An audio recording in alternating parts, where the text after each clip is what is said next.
After being struck with tragedy, Peter Parker is no longer Spider-Man, but his son might be. Spider-Man Bloodline Part 2, let's get into it. Okay, so Part 1 ended with Ben discovering his dad's torn up spider suit, and in Part 2 we pick up with Cadaverous, the man responsible for killing Mary Jane. He talks about how he's failed so many times and then mentions something called a key, before declaring that they will continue to heal. In Queens at the Parker house, Ben didn't have the reaction Aunt May was hoping for. He blames his dad for everything, including his mom's death, and he thinks he's a freak for being Spider-Man.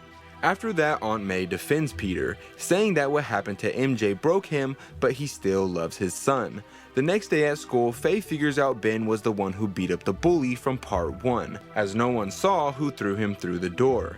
She's big on doing the right thing, so this appeals to her, and she asks Ben to hang out later that day. After school, Ben burns the Spidey costume because he doesn't want to look weird when Faye comes over. But funny enough, Faye arrives in some weird costume of her own that looks sorta like Catwoman, calling herself the Marker. After that, Ben goes to the backyard to see if the spider suit he started burning earlier somehow survived the flames, but it's charred to a crisp. Luckily for him though, Peter had backups. Faye then tells Ben that the two of them are going to save the world before the story switches over to them in an alleyway where they prepare to vandalize a business's building because they don't pay their employees health insurance. Ben isn't so sure about this, but Faye is able to convince him into helping her. As Faye writes the word predator on the building, the cops show up and tell them to put their hands up.